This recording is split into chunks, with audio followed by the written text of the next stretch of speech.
qué se está haciendo en Andalucía alrededor del virus Zika, pues pensamos que una persona que podía hacernos una charla sobre el tema es José María Navarro. José María Navarro es jefe de servicio de microbiología del Hospital Virgen de las Nieves, es director del laboratorio de referencia de virus en Andalucía y por tanto está recibiendo ya todo el tema de cualquier cosa que suene a Zika te toca, ¿no? De alguna forma. Nos toca. Entonces, entonces hablando con María José Sánchez, directora de investigación de la Casa y del Registro de Cáncer y microbióloga, ¿no? Pues pensamos en que José María podía ser la persona que nos diera luces alrededor de un tema que yo, que tengo una alerta en mi ordenador sobre Zika, cada día veo y leo cosas más extrañas, ¿no? El otro día leía, se puede comprar el virus de Zika por internet, leí una cosa que me chocó, y ayer me encontré una cosa de alrededor del coche Zika, que le van a cambiar de nombre por un coche de marca Zika, que le van a cambiar de nombre por las circunstancias, le van a llamar Tiago o algo así, alrededor de alguno de los jugadores de fútbol. Digo, esto es increíble cómo puede ser que un virus puede cambiar el nombre hasta de un coche. Pues nada, gracias por venir y gracias a José María y gracias a los que nos ven, porque nos ven también a través de las ondas. Y gracias también, quería agradecer al trabajo de la gente de la escuela, que a partir de hoy siempre teníamos cables en el suelo, y desde hoy a la gente que ha colaborado para que ya no tengamos cables y lo inalámbrico este año. Pues nada, gracias, José María. Bueno, gracias a la escuela, bueno, y a Giancarlo por la invitación. Estoy encantado, como siempre, de poder participar en los actos que aquí se celebran. Si puedo aportar alguna luz, pues bienvenido. Si al final se queda todo oscuro, pues la culpa es mía, ¿vale? Como el foro es bastante plural, hay de diferentes formación, y entonces he intentado hacer una charla que de alguna manera pues sirva para tener por lo menos lo que es el conocimiento básico, aunque por supuesto no voy a entrar en demasiadas profundidades en aspectos muy concretos ya de especialidades o de áreas de conocimiento muy específicas, ¿vale? Entonces, de todas formas, al final ya, si tenemos algún tiempo para hacer algunas preguntas o responder a algo, pues en ese momento pues podremos entrar en algo más.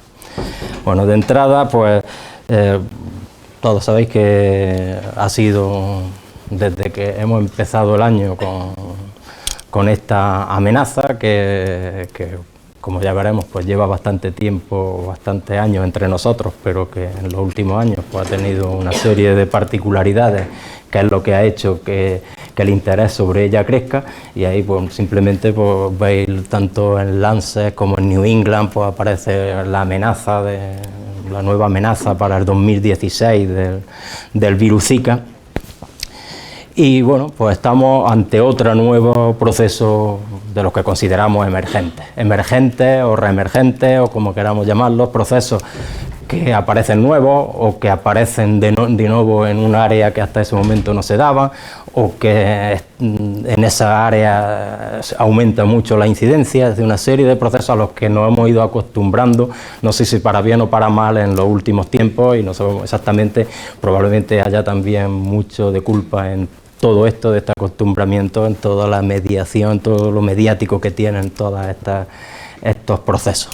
Ahí, por citar algunos, en los últimos, desde que hace 10 años apareció el West Nile en Estados Unidos, hasta la gripe pandémica, pasando por el ébola que tuvimos hace 2 años, o con el dengue hemorrágico, el chikungunya, que se dio una situación parecida a la de este año.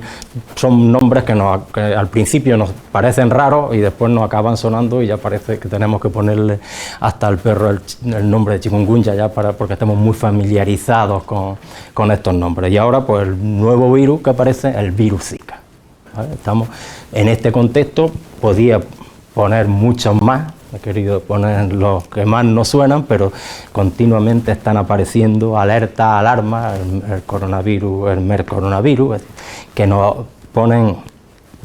Vale.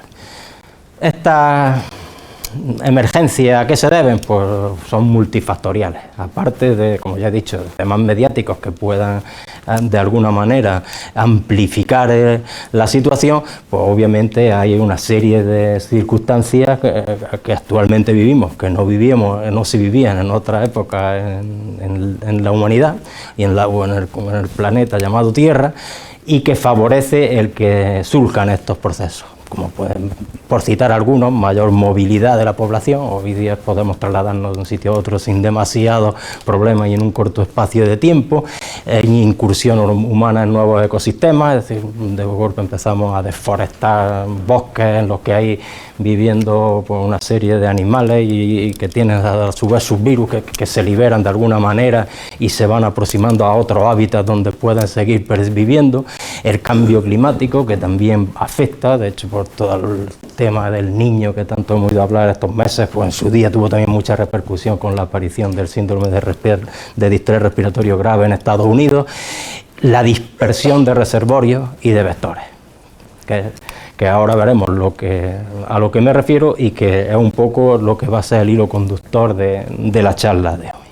¿Vale? Muchas circunstancias, probablemente ninguna por sí sola explica el proceso, pero probablemente la conjunción de varias de ellas sí que pueden dar lugar a que aparezcan.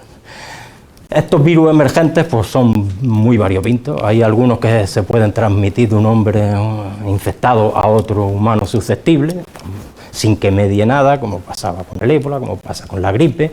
Otras veces vienen de reservorios animales, virus que están en esos reservorios, que en un momento dado y por circunstancias se ve favorecida su incursión en hábitats humanos e infectan, como pasa con el hantavirus, que están los roedores y que si los ratones pues, se acercan mucho al hábitat donde hay humanos, por sus excretas los eliminan y nosotros nos contagiamos. Y también puede darse la circunstancia de que entre esos reservorios y el humano susceptible pues existan unos vectores que sean capaces de coger el virus de esos reservorios y transmitírselo a humanos, y muchas veces el mismo vector puede actuar casi como reservorio, es decir, ellos mismos se lo transmiten a su descendencia y pueden seguir manteniendo el ciclo, sobre todo en áreas donde la climatología permite que sobrevivan durante todo el año, pues prácticamente en el mismo vector se puede seguir perviviendo el virus. Y es justo en este vector en el que nos vamos a seguir fijando. La enfermedad de la que hoy vamos a hablar es una enfermedad que se transmite por vectores.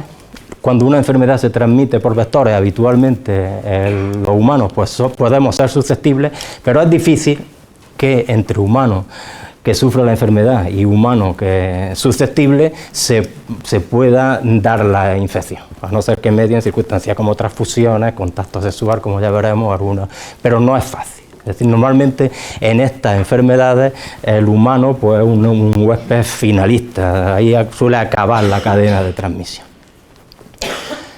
Estamos hablando en este caso de lo que serían las arbovirosis. Arbovirosis son virus que se transmiten por picaduras de artrópodos, que incluye pues, muchos muy conocidos, desde la fiebre amarilla, la encefalitis japonesa, y dentro de los que hemos visto antes como emergentes, pues hemos visto el dengue hemorrágico, el virus Wernai, el chikungunya, y ahora pues sumamos otro nuevo virus, el virus Zika. El virus Zika, por tanto, es un arbovirus. Es un virus que se transmite por artrópodos.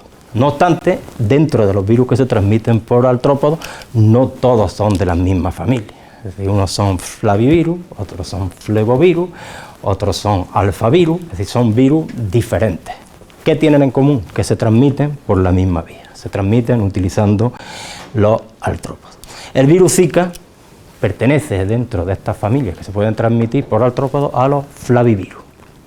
Flavivirus que se transmiten fundamentalmente, en el caso del Zika, por mosquitos del género Aedes. Los flavivirus ahí se pueden transmitir por muchos tipos de mosquitos, de hecho el Wernai se transmite por por otro tipo de mosquitos, Cules pipiens. En el caso de de Zika, al igual que pasa con el dengue, los mejores mosquitos transmisores van a ser los del género Aedes, aunque hay muchos estudios que han demostrado que otros mosquitos diferentes a Aedes pueden también ser transmisores o por lo menos soportan el crecimiento del virus. Dentro del Zika pues se han descrito ya dos genotipos, el genotipo africano y el genotipo asiático, y ya veremos después si eso tiene o no importancia. Se aisló por primera vez en 1947 en Uganda a partir de un mono resu, esto prácticamente ya casi todos los que habéis leído algo ya lo sabéis, un mono que estaba enjaulado, se estaba investigando sobre fiebre amarilla, que esperaban que se infectara con fiebre amarilla, se puso el mono malito, pero no tan malito como para morirse, lo vieron y lo que tenía era virus Zika.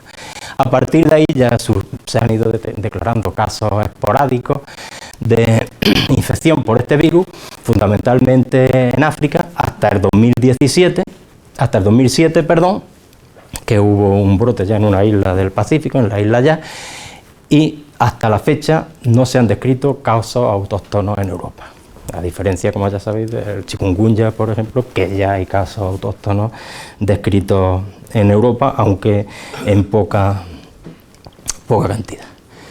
Clínicamente el virus Zika pues, es asintomático en el 60 o 80% de los casos, con lo que ello representa. Después cuando se toman medidas de control, es decir, que si solo 10, 15 personas de cada 100 que se infectan tienen clínica como para poder tener un índice de sospecha de que pueda estar infectado o no, pues nos dejamos ahí un remanente enorme que no pasa con otras arbovirosis, por ejemplo en chikungunya pues está en torno al 20%, lo asintomático aquí es mucho mayor, por lo cual podemos encontrarnos pues muchas personas que tienen el virus, que pueden transmitirlo si se dan las condiciones, pero que clínicamente no hay sospecha de eso, y por eso ya insistiremos en las medidas de control de las personas que viajan o vienen de según qué zonas y que puedan poseer el virus, aunque no lo tengan, y hasta dónde merece la pena insistir y llegar. Tras un periodo de incubación en las personas que son sintomáticas de entre 3 y 12 días, como veis bastante lazo, pues puede aparecer fiebre, artralgia, se ha descrito erupción cutánea, conjuntivitis, cefalea, dolor retroorbital, una serie de síntomas que se han descrito como típicos de esta enfermedad, pero que también son típicos de la mayoría de las enfermedades transmitidas por arbovirus y que se dan en las mismas zonas. Y también se han descrito complicaciones que he querido poner entre interrogación, porque es donde más debate se está suscitando, hasta qué punto hay datos suficientes para aseverar que estas complicaciones que aquí se reflejan se deben o no se deben a la infección por virus Zika. De ellas, las complicaciones neurológicas, fundamentalmente meningoencefalitis y sobre todo mielitis y Guillain-Barré, que ha habido una asociación causal bastante grande, y sobre todo el tema de las infecciones congénitas, que se manifiestan como microcefalia y como calcificaciones. Y es donde está el gran debate, es decir, hasta qué punto hay datos para pensar que virus Zika pueda ser causa de estas malformaciones o no.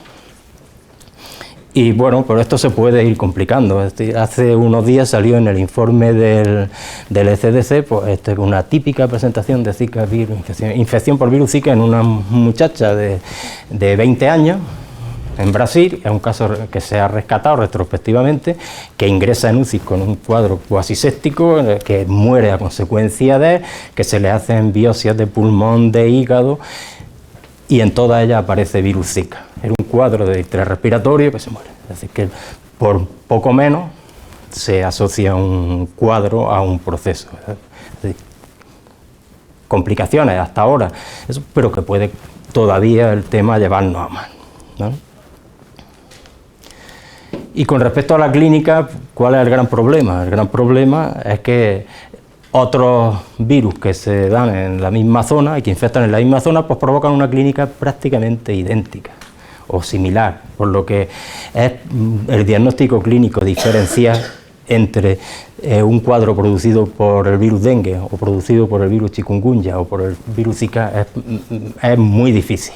Que si el chikungunya da más artropatía, que si el Zika da más conjuntivitis, pero en la realidad es que ante una persona que nos llegue con un cuadro cualquiera de estos, tendremos que establecer el diagnóstico diferencial entre esos 3 virus en el laboratorio. No podemos conformarnos con buscar uno u otro porque probablemente desde el punto de vista clínico eso es prácticamente imposible.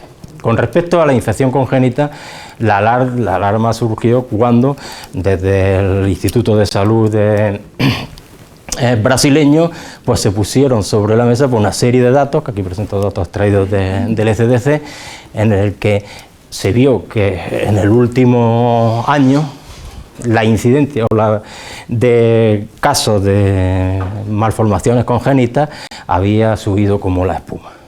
En algunas áreas de Brasil, como Pernambuco, pues se vio que hasta el 77 veces más casos de infecciones congénitas de forma relativa con respecto a la población de embarazadas que lo que había pasado en los 4 o 5 años anteriores. El de media a nivel nacional en Brasil, 20 veces más malformaciones en el último año que en lo que había pasado en los 4 o 5 años anteriores. Es un dato de entrada alarmante. Ya hemos comentado con algunos compañeros, bueno, que hay muchas teorías de si era el virus, que si no el virus, que si son los pesticidas, los herbicidas que se utilizan. Es decir, hay, como siempre en estas cosas, pues los que apuestan por una causa, un agente infeccioso, o los que apuestan por otras causas. ¿Qué pasa? Que para apostar por un agente infeccioso, pues hay que demostrar esa relación causa y que el virus está.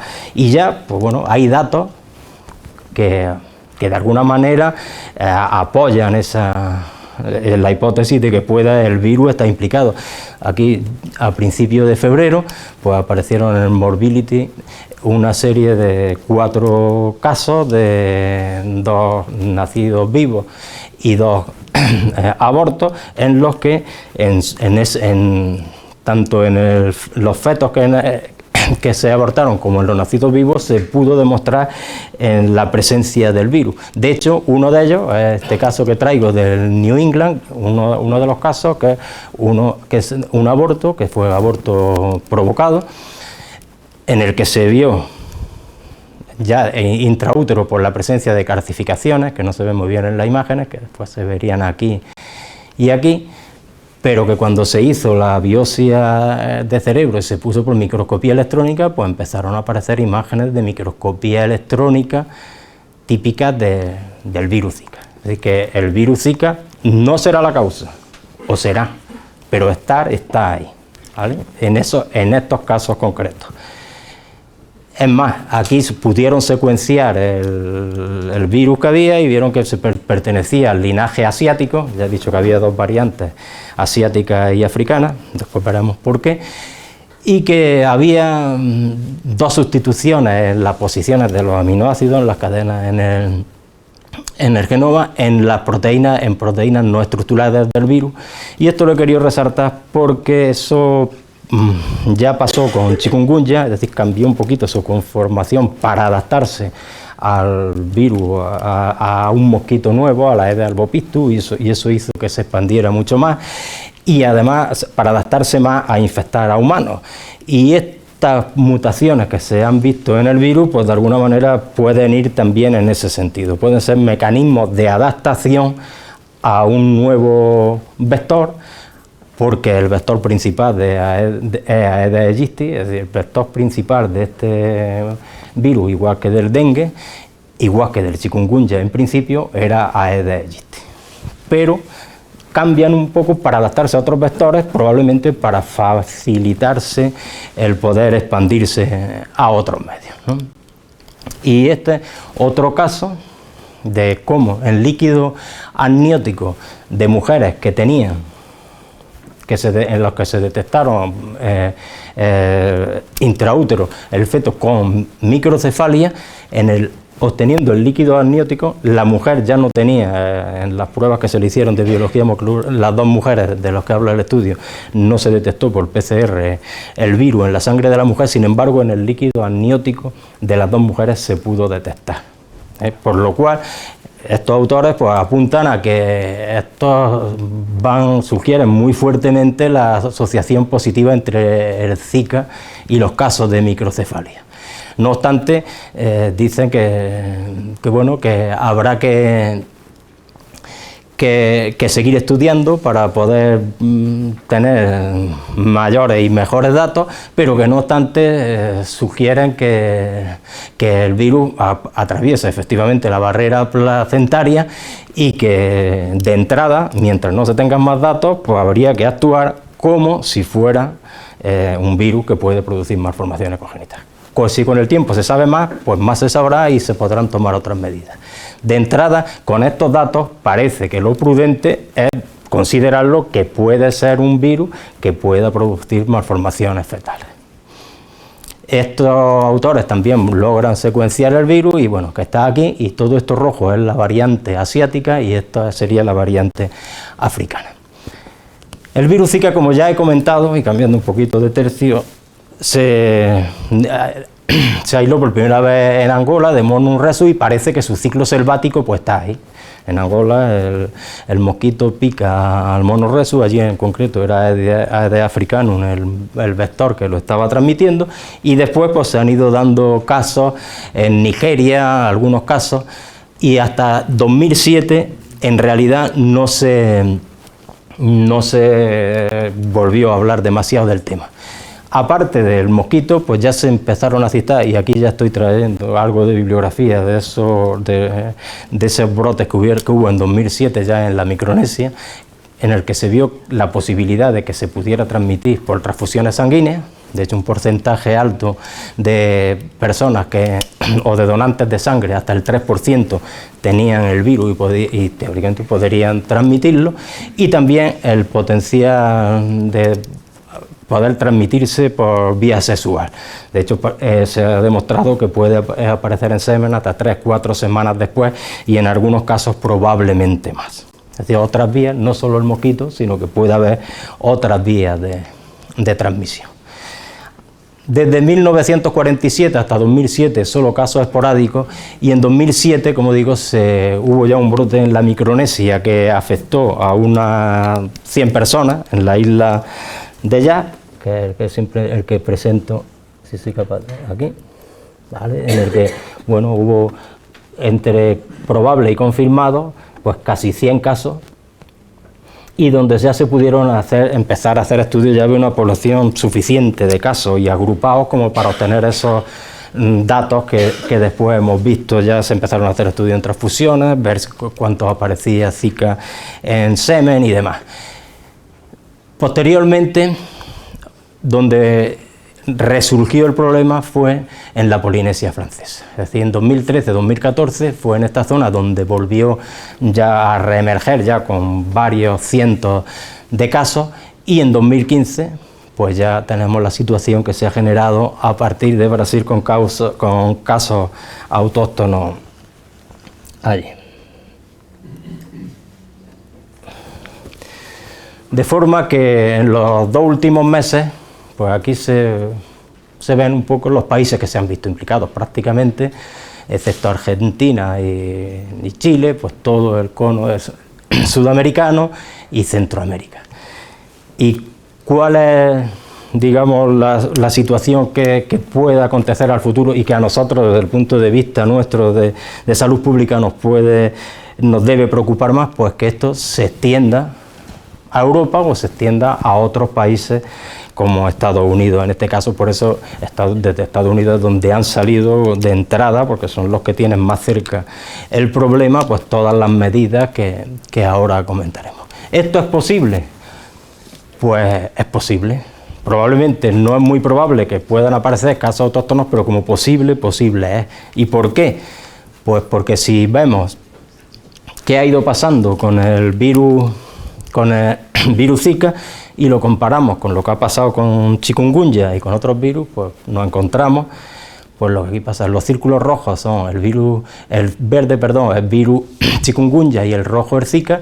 Han estado hasta 2005 prácticamente conviviendo en las mismas zonas, y después virus chikungunya, ha ido invadiendo el Índico, y posteriormente apareció todo el brote de hace 2 años y que todavía se mantiene en todo Centroamérica y la parte norte de Sudamérica, y vemos que si seguimos el virus Zika en rojo, pues prácticamente va siguiendo los mismos pasos que ha dado el chikungunya.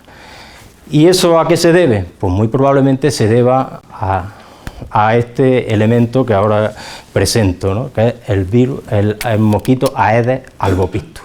Hasta ahora hemos hablado de que el principal vector es, y así es, de la mayoría de estos virus, de dengue, de chikungunya, es Aedes aegypti, pero parece que hay otro elemento, que es el Aedes albopictus, que es un mosquito que puede estar actuando como transportador y como amplificador de todo lo que está pasando.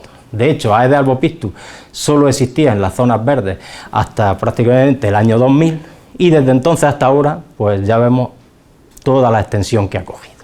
Es decir, este sería el mapa de donde hay Aedes aegypti y aquí tenemos donde ha ido poniendo Aedes albopictus. ¿Qué tiene de particular Aedes albopictus?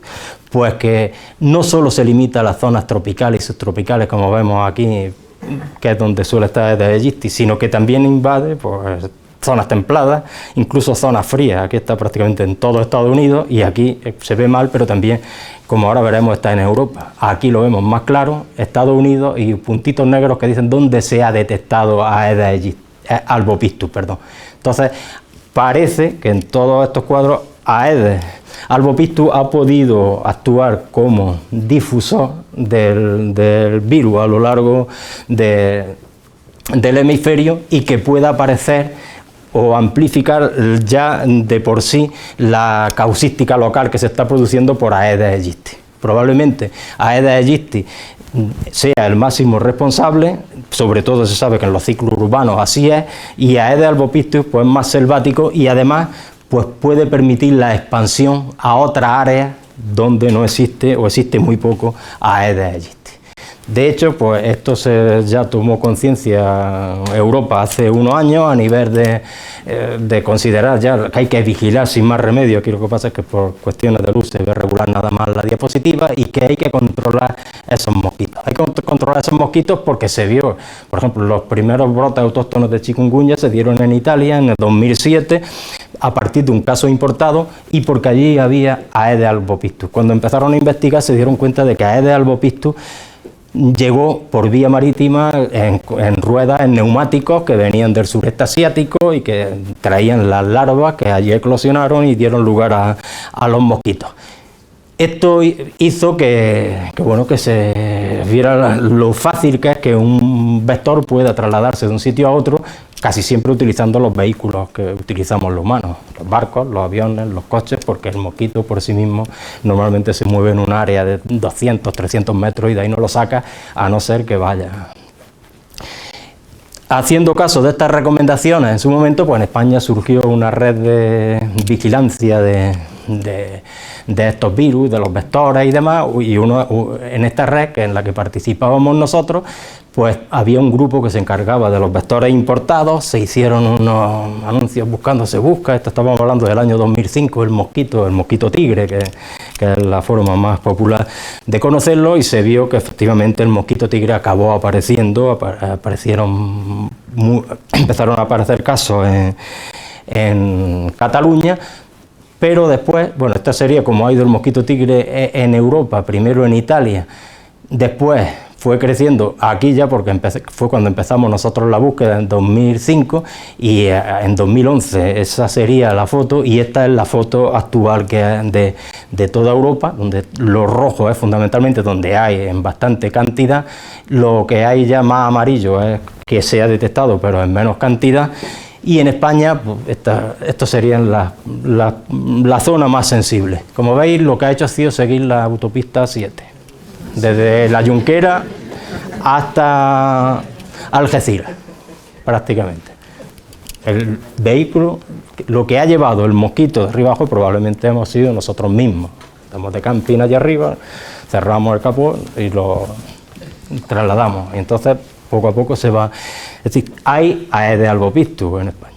Aedes albopictus, mosquito tigre, que además tiene la característica de que pica bien. De hecho, antes no he querido pararme demasiado en la gráfica, eran gente que iba a urgencias por picotazos de mosquitos, que no es normal. y se vio una incidencia enorme de gente, sobre todo mayor. La gente mayor pues somos los que más andamos, los que más paseamos y a los que más nos pican los mosquitos, y entonces unos picotazos tan enormes como para llevarnos a urgencias, cuando los mayores somos muy sufridos y no vamos por cualquier cosa. Es decir, que si nos pica es porque nos pica de verdad, y de día. Es de día, no tiene un hábito, aunque pica también de noche. Es decir, puede picarnos de noche, pero la diferencia con otros mosquitos es que pica también de día, y eso pues hace que las precauciones que habitualmente se adoptan por la noche para evitar que te piquen los mosquitos y que esa guardia que bajamos durante el día, pues en este caso la aprovecha el mosquito.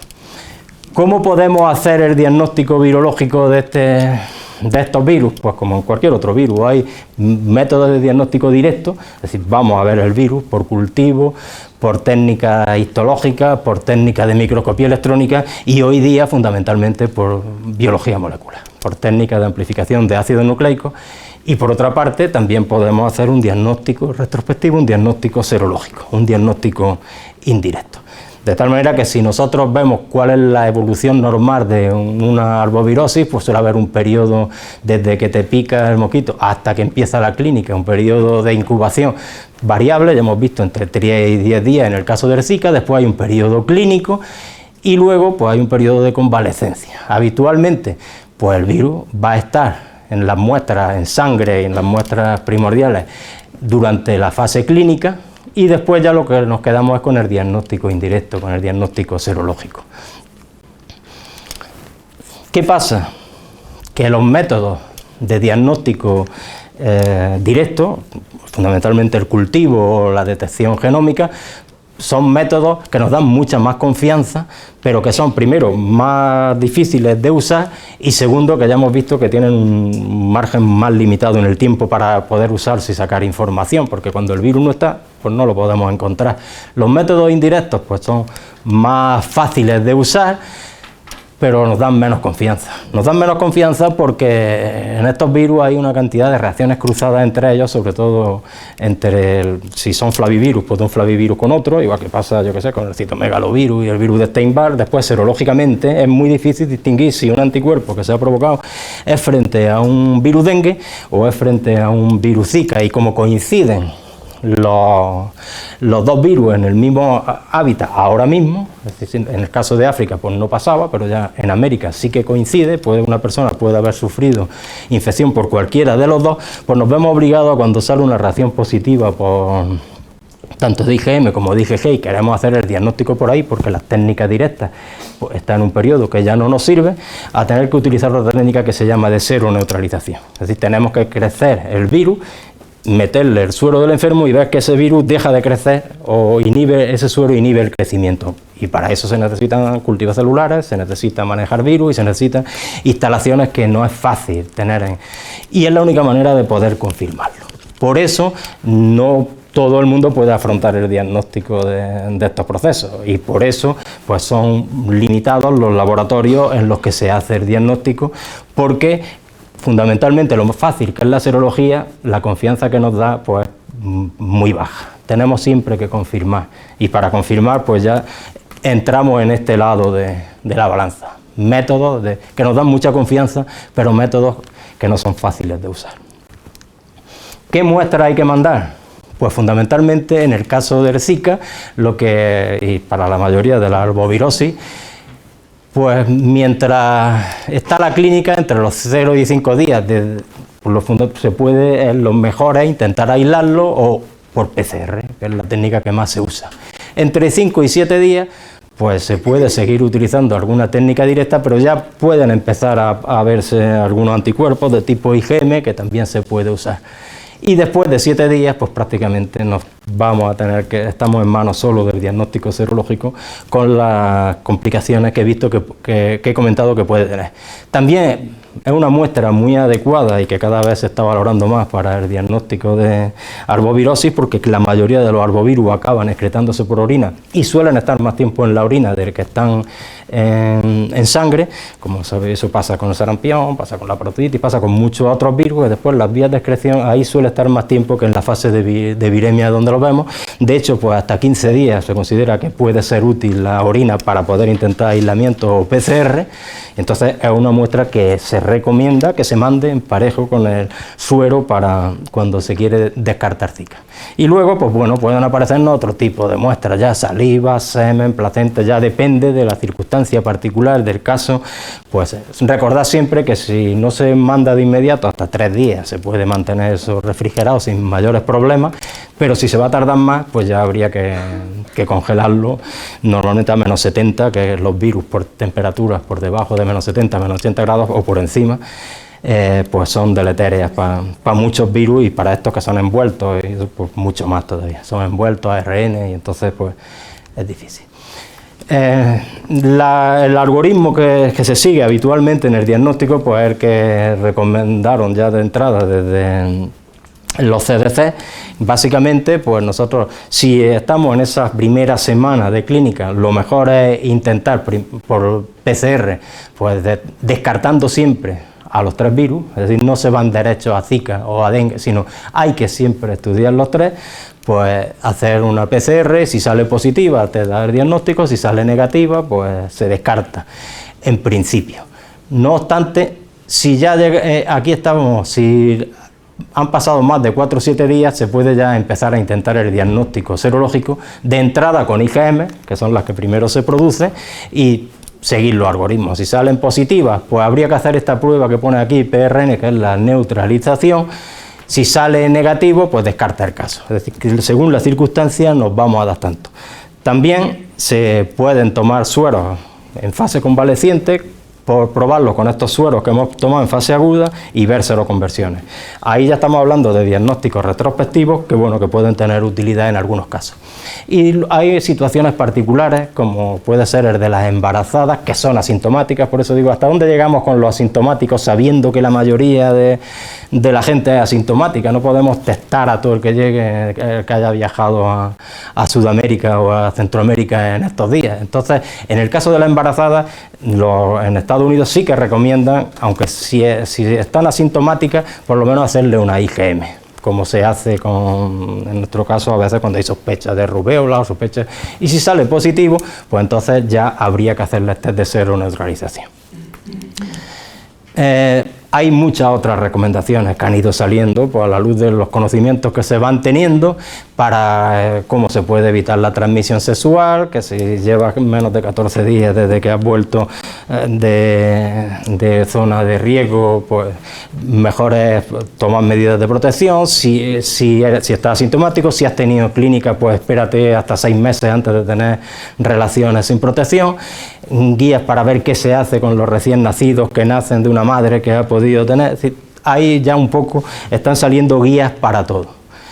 De esto, obviamente, también lo hemos hecho eco en Europa, y de hecho el ECDC pues, ha hecho también sus propias recomendaciones, ha dado sus instrucciones que han sido recogidas a nivel nacional, a nivel del Ministerio, y estas recomendaciones que se han recogido a nivel del Ministerio, después cada autonomía pues la ha ido adaptando a su situación particular, pero básicamente es lo mismo, donde se definen pues ya cuáles son los criterios clínicos, pacientes que presentan exantema maculopapular y elevación de una serie de criterios clínicos que hemos visto antes desarrollados en la exposición, criterios epidemiológicos de tener que haber visitado o residir en zonas donde hay Zika en los 15 días previos, o que haya tenido alguien a tu lado con una infección en el tiempo, es decir, una serie de criterios epidemiológicos que vienen perfectamente expuestos en el protocolo de recomendaciones de la Red Nacional de Vigilancia Epidemiológica, que aparece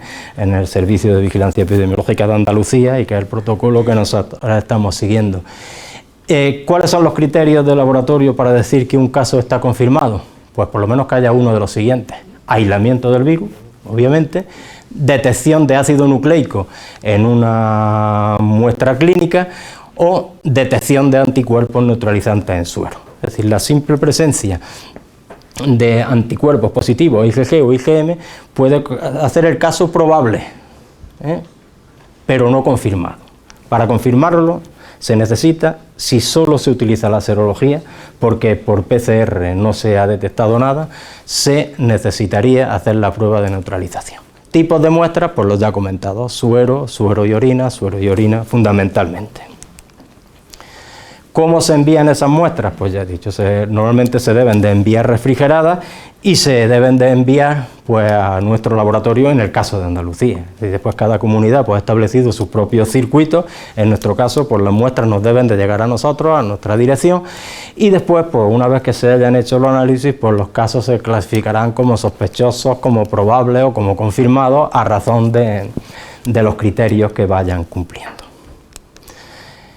También existe ya un protocolo en el que ha participado la Sociedad Española de Ginecología y Obstetricia, para cómo se hace el manejo de la embarazada o que hayan viajado a zonas de riesgo y cuando haya posibilidad o riesgo de que pueda haber un nacido con problemas. Y de hecho pues hay un algoritmo para la embarazada y otro algoritmo para el recién nacido si es que nace de una embarazada que ha estado expuesta. También, obviamente, este es el protocolo que hay a nivel de Andalucía. Para el envío de muestras a nuestro laboratorio, lo que recomendamos para que no haya ningún problema es que se utilice pues, el documento que hemos elaborado desde el Centro de Referencia de Virus de Andalucía, donde no solo aparece Zika, sino cualquier otro proceso de los que ahora mismo están sometidos a vigilancia, de brotes, de planes de salud y demás. Es decir, si la muestra llega con ese documento bien relleno, no habrá problemas para que llegue a donde tiene que llegar. Si no, pues pueden establecerse conflictos de pérdida o de retraso a la hora de hacer el diagnóstico. Y ya para finalizar, pues recomendar una serie de páginas para quien quiera información sobre el Zika, fundamentalmente las páginas del CDC, las páginas del ECDC, del europeo, las páginas del Ministerio de Sanidad y las páginas de la Consejería de Salud. Aquí como muestra, pues bueno, ahora mismo en la página del Ministerio de Sanidad, pues prácticamente pues vienen todos los documentos que creo que a día de hoy nos hacen falta para tener más conocimiento sobre el tema. Y ya, simplemente ya como conclusión, pues a la pregunta que se ha hecho al principio de lo que sabemos y hasta dónde, pues me he permitido pues traer un díptico de los CDC donde dice ¿qué sabemos? Pues sabemos que el virus del Zika puede pasar de la madre al feto durante el embarazo. Eso lo sabemos, hemos visto que puede estar. ¿Qué sabemos? Que las infecciones durante el embarazo podrían estar asociadas a defectos de nacimiento en los... Podrían, todavía no se asevera. ¿Qué sabemos? Que el virus del Zika se propaga principalmente por la picadura de un mosquito afectado de la especie Aedes. Estos mosquitos pican agresivamente durante el día y también pueden picar por la noche. ¿Qué sabemos? Que el virus Zika no se encuentra actualmente en el territorio continental, aquí pone de los Estados Unidos obviamente, pero tampoco en el territorio continental europeo como caso autóctono, pero que los mosquitos pueden ser portadores del virus Zika. Sí, los mosquitos que pueden ser portadores sí que se encuentran tanto en Estados Unidos como en Europa. Debido a que los mosquitos que propagan el virus Zika se encuentran en todas las áreas tropicales, es probable que sí que continúen los brotes. No obstante, bueno, esto tendrá, supongo, una cadencia. Si se infecta, si solo van casi 1,5 millones ya de afectados y solo se infectan el 10-15%, pues quiere decir que ya pueden ir perfectamente casi los 150 o 200 millones de personas afectadas. Así que en poco tiempo a eso va a ser una infección endémica, como pasa con el dengue y como ya está empezando a pasar con chikungunya. Que en chikungunya hay menos porcentaje de casos asintomáticos, pero si ya vamos por los casi 3 millones de casos, pues a poco que nos descuidemos, eso ya es un endemismo allí, y obviamente pues las medidas de control que hay que hacer con los viajeros pues es fundamental. Entonces, ¿qué no sabemos? Tampoco hay vacunas contra el Zika. No sabemos si existe un periodo seguro durante el embarazo para viajar a áreas con Zika. Es decir, no sabemos si verdaderamente afecta al feto, cuándo afecta, en los 3 primeros meses, afecta a partir de los 3 primeros meses. Habitualmente los virus para provocar malformaciones pues suele ser en el primer trimestre, pero todavía no tenemos datos como para aseverar que si va en el quinto trimestre, en el mes, o en el sexto mes, no vaya a poder tener un problema. Por lo que si se viaja a la zona o nos pican los mosquitos, tampoco sabemos qué probabilidad tenemos de tener Zika. Y la mayoría de los casos son asintomáticos y tampoco sabemos qué probabilidad tenemos de, si tenemos Zika, que se lo podamos transmitir al enfermo, al feto, en el caso de estar embarazada. Y yo con esto solo quiero ya agradecer a todos los colaboradores que tengo en el servicio, que gracias a ellos son los que hacen verdaderamente que el trabajo sigue, que el laboratorio de referencia de virus pues, pueda estar manteniéndose estos 20 años en los que continuamente nos estamos enfrentando a alarmas de este tipo. Y sin nada más, pues agradecerles la atención que han tenido. Muchas gracias.